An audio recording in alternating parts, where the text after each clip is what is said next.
Non, non, maman, ne mange pas ça. Tu voulais m'empoisonner? Moi? Ton frère? Cet homme ne voulait pas voir son petit frère réussir. Alors il l'a envoûté. Et comme le frère continuait de se battre, il a essayé de l'empoisonner. Dans une grande ville d'Afrique, là où les klaxons ne dorment jamais, là où la poussière et la lumière vivent ensemble. Une ville qui avale les secrets comme le sable boit la pluie. Deux fils d'une même mère, d'un même père. Nés sous le même toit, élevés par la même voix. Mais la vie ne distribue pas toujours les cartes de la même façon. Frank, l'aîné, avait toujours aimé briller. Petit déjà, il voulait être celui qu'on regarde. Marc, lui, était plus calme, plus patient. Il préférait démonter les jouets, comprendre comment ça marche, réparer au lieu de jeter. C'est comme ça qu'il est tombé dans la mécanique. C'est comme ça qu'il a appris le métier des hommes de courage, de ceux qui ont les mains noires, mais le cœur propre. Les années ont passé. Frank a grandi, il est monté en ville. Il a trouvé un travail, un salaire, une belle veste, une voiture même. Le grand frère était devenu quelqu'un. Marc, lui, vivait encore dans la poussière des ateliers. Petit garage, outils rouillés, clients capricieux, mais toujours le sourire aux lèvres. Dans les quartiers, on disait « Franck, c'est le monsieur là-bas, dans la maison à étage. » Et Marc, « Ah, c'est le mécano du coin. » Et cette phrase, simple, a commencé à piquer le cœur de Franck. Parce que même si les gens parlaient en bien de lui, ils sentaient qu'ils aimaient Marc. Oui, ils aimaient sa gentillesse, sa simplicité, son rire. Et ça l'étouffait. Franck pouvait dépenser 50 000 francs dans un bar un seul soir. Mais donner 10 000 à son petit frère? Ah non, ça c'était trop. Il aimait l'aider, mais seulement quand tout le monde le voyait.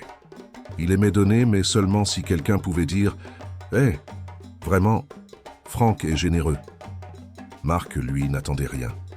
Il se débrouillait. Petit à petit, il avait monté son propre atelier. Les taxis, les motos-taxis, les vieux véhicules du quartier venaient chez lui. Il réparait bien, il parlait peu.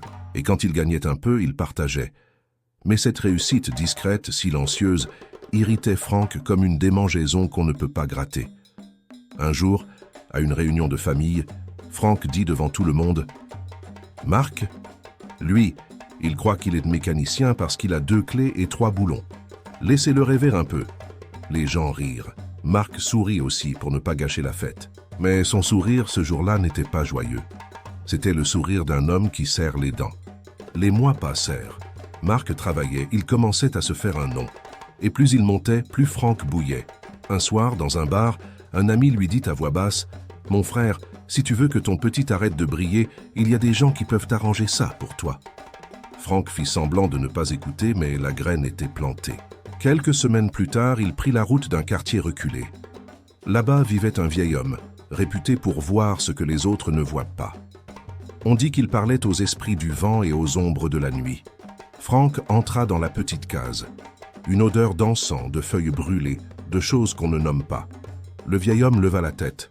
« Je sais pourquoi tu viens, » dit-il. « Tu veux que ton frère s'arrête, que ses pas se bloquent. » Franck ne répondit pas, mais son silence suffisait. Le vieil homme prit une poudre noire, souffla 3 fois dessus, murmura des mots dans une langue oubliée. Puis il dit « Quand il marchera sur cette route, ses jambes se souviendront de toi. » Et c'est ainsi que la malédiction entra dans la vie de Marc. Un matin, Marc se leva. Il voulait aller à l'atelier, comme d'habitude. Mais en descendant du lit, ses jambes faiblirent. Il pensa à une fatigue passagère. Le lendemain, pareil. Et le surlendemain, pire. Il marchait comme quelqu'un qui porte une lourde peine invisible. Puis un jour, il tomba. Les jambes ne répondaient plus. Les voisins accoururent. Certains dirent « C'est le travail. Il est trop fatigué. » D'autres chuchotèrent « C'est pas normal ce genre de maladie sans fièvre. » Franck, lui, feignit la compassion. Il vint à l'hôpital, posa un billet sur la table, soupira fort pour qu'on le voie. « Mon pauvre petit frère, quelle malchance !» Mais quand il sortit, il sourit, satisfait. Les médecins ne comprenaient pas. Marc resta paralysé des 2 pieds. Pour un homme de terrain, c'était une condamnation. Mais il refusa d'abandonner. Avec son téléphone et son courage, il trouva une idée. Il commença à publier sur les réseaux sociaux, photos de moteurs, conseils pour les chauffeurs, petites vidéos où il expliquait comment reconnaître une pièce usée. Petit à petit, Les gens s'intéressèrent. Il devint une sorte de mécanicien du web. Son ami Idrissa allait sur le terrain, lui filmait les réparations et Marc les postait. Les clients appelaient, commandaient, payaient, et Marc prenait ses commissions. La vie revenait, lentement, différemment. Il avait perdu ses jambes, mais pas son courage. Quelques mois plus tard, leur mère, maman Abbé, revint de son village. Les cheveux gris, le dos un peu courbé, mais la voix encore solide. Quand elle arriva, Marc l'accueillit chez lui. Petite maison simple, mais pleine de chaleur. Les enfants riaient, la radio chantait, la nourriture sentait bon. Maman Abbé était fière. « Mon fils, tu n'as pas laissé la vie te casser. » Mais Franck, en apprenant cela, sentit encore la colère revenir. Comment sa mère pouvait-elle habiter chez le petit, lui qui avait tout fait pour elle? Pour lui, c'était une humiliation.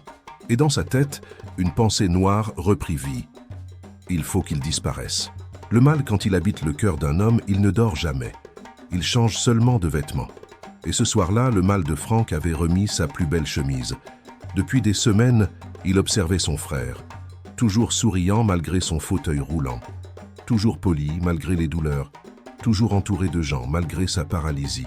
Et surtout, sa mère, leur mère, avait choisi de vivre chez lui, chez le petit. Ça, c'était la goutte d'amertume qui fit déborder son cœur. Franck invita alors Marc à dîner. « Petit frère, dit-il au téléphone, ça fait longtemps qu'on n'a pas partagé un repas en famille. J'ai une nouvelle maison, viens la voir. » Marc hésita. Sa mère, elle, était ravie. « Mon fils, il faut aller. C'est ton grand frère, le sang ne se jette pas. » Marc sourit. « D'accord, maman.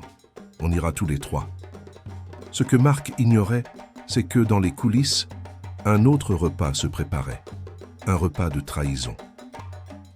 Le jour du dîner, la maison de Franck brillait. Lumières au plafond, verres qui teintent, musique douce. Un vrai festin. Poulet rôti, sauce parfumée, poisson grillé. Mais parmi tous ces plats, il y avait un poisson spécial. Celui au plat bleu, la couleur préférée de Marc. Franck avait donné des instructions précises à un homme venu aider en cuisine. Un visage inconnu, discret, sans parole.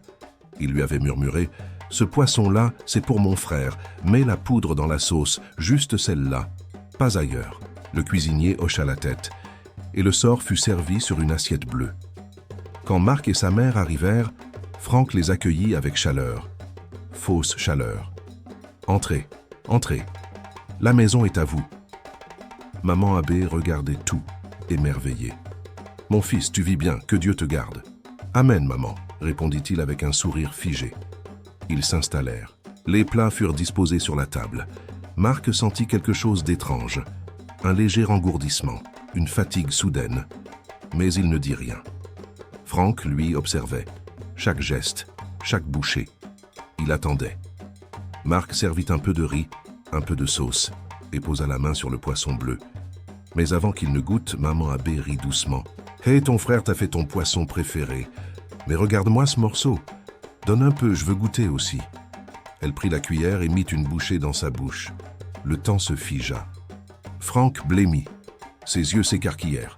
Il bondit de sa chaise. « Non, non, maman, ne mange pas ça !» Tout le monde s'arrêta. Le silence tomba brutalement dans la pièce. Marc, surpris, regarda son frère. « Franck, qu'est-ce qu'il y a ?» Mais c'était trop tard. La vérité venait de s'échapper de la bouche de Franck, comme un secret qu'on ne peut plus reprendre. La cuillère tomba des mains de leur mère. Elle resta immobile, bouche ouverte, yeux ronds. « Mon fils, dis-moi que je n'ai pas bien entendu. » Franck resta muet. Ses mains tremblaient, puis il tomba à genoux. « Maman, pardon, c'était pour lui. Je ne voulais pas que tu touches. » Marc écarquilla les yeux, le souffle coupé. « Tu voulais m'empoisonner? Moi? Ton frère ?» Franck éclata. « Tu m'as tout pris. Même l'amour de maman, même sa maison, même le respect du quartier.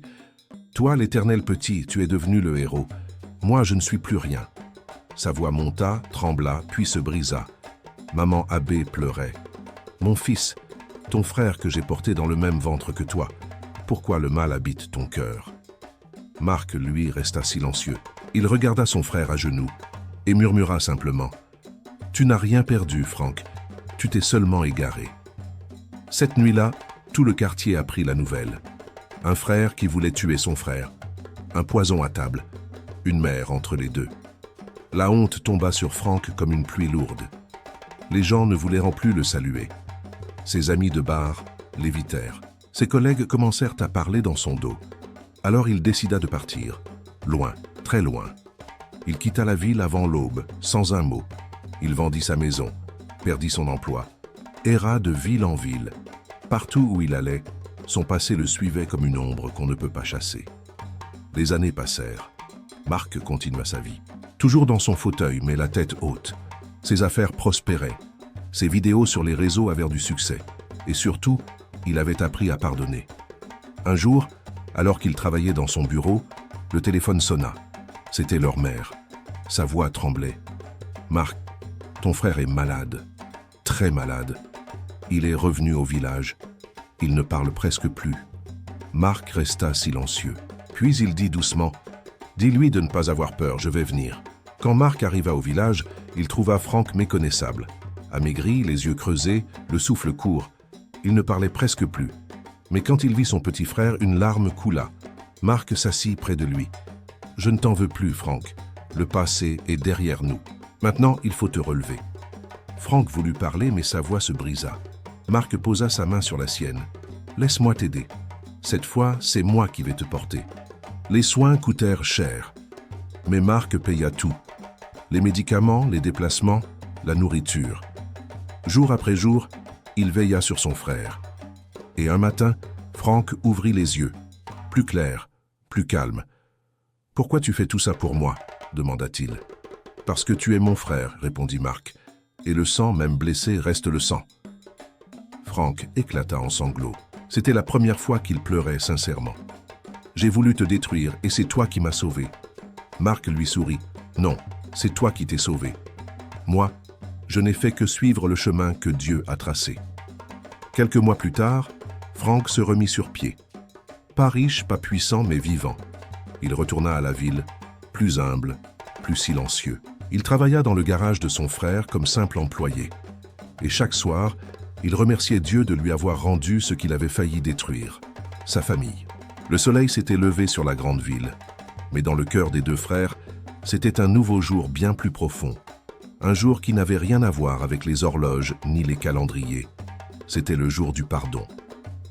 Depuis qu'il était revenu dans le garage de Marc, Franck ne parlait presque pas. Chaque matin, il balayait la cour, lavait les outils, préparait le café. Marc, assis dans son fauteuil, lui donnait des instructions sans jamais hausser la voix. Le quartier entier observait cette scène avec étonnement. Un jour, Idrissa, l'ami fidèle de Marc, lui dit « Vieux, tu es sûr que c'est une bonne idée, travailler avec lui après tout ce qu'il t'a fait ?» Marc sourit simplement. « Idrissa, la haine, c'est comme l'huile renversée. Si tu la laisses là, elle finit par tout salir. Mais si tu nettoies tout de suite, ça brille encore plus fort après. » Franck, de loin, avait entendu, et il baissa la tête, les yeux humides. Depuis ce jour, il n'a plus jamais levé la voix sur personne. Les affaires reprirent bien. Le garage grandit. Marc ouvrit une deuxième boutique de pièces détachées. Et un matin, alors qu'il remplissait les papiers, il tendit une feuille à son frère. « Tiens, Franck, voilà les documents de la nouvelle boutique. C'est à ton nom. » Franck recula. « À mon nom? Non, je ne peux pas accepter ça. »« Tu vas accepter, » répondit Marc doucement. « Parce que tu n'es pas mon ennemi, tu es mon frère. Et je veux que tu marches à mes côtés, pas derrière moi. » Franck éclata en sanglots. C'était comme si les années de honte, de colère, de remords sortaient toutes d'un coup. Il tomba à genoux, prit la main de son frère et pleura longtemps, très longtemps. Quelques jours plus tard, maman Abbé organisa un grand repas familial. Tout le monde était là, les cousins, les oncles, les voisins. Elle se leva, sa canne à la main et dit d'une voix forte « Mes enfants, écoutez bien, le sang peut se salir, mais il ne se renie pas. Le ventre qui vous a porté n'a pas de préférence. Il ne choisit pas entre ses enfants. Aujourd'hui, je bénis mes fils. Que la jalousie quitte vos maisons. Que le pardon habite vos cœurs. Et que vos enfants apprennent de votre histoire. » Les gens applaudirent. Franck s'approcha de sa mère et s'agenouilla. « Maman, je t'ai fait pleurer. Mais grâce à lui, ton fils est redevenu un homme. Elle posa sa main sur sa tête, murmura une prière, et des larmes silencieuses glissèrent sur ses joues ridées. Le temps passa. Marc finit par marcher un peu lentement, avec des béquilles, mais fier. Franck, lui, avait retrouvé la paix intérieure. Les deux frères travaillaient ensemble, voyageaient ensemble, riaient ensemble. Ils étaient devenus un exemple dans la ville. Les gens disaient souvent « Regarde-les », comme quoi la famille c'est plus fort que la sorcellerie. Et Marc répondait en souriant « Ce n'est pas la sorcellerie qui est forte, c'est la lumière qu'on garde malgré elle. Quand le serpent veut mordre, il oublie que ses crocs aussi peuvent le blesser. Et quand le cœur est trop, il finit par se dévorer lui-même. » Franck avait cru qu'en détruisant son frère, il retrouverait sa gloire. Mais c'est le contraire qui s'est passé. Le jour où il a voulu tuer, c'est lui-même qu'il a commencé à perdre. Et le jour où Marc a pardonné, c'est les deux qu'il a sauvés. Dans la vie, il faut se souvenir, le mal que tu sèmes revient toujours vers toi, même après 1000 détours. Mais le bien, lui, ne meurt jamais. Il prend racine, il pousse dans le silence, et il fleurit au moment où on s'y attend le moins. Mes amis, écoutez bien cette histoire et gardez-la dans vos cœurs. Car dans chaque famille, il y a des Franck et des Marc. Des jalousies qu'on cache, des blessures qu'on tait, mais aussi des amours qui attendent de guérir. Si tu es un Franck aujourd'hui, apaise ton cœur. Et si tu es un Marc, n'arrête pas de pardonner. Parce que la haine ferme les yeux, mais le pardon, lui, redonne la vue. Et c'est ainsi que s'achève le poison du sang, l'histoire de deux frères, d'une mère au cœur de lumière et d'un pardon plus fort que la mort.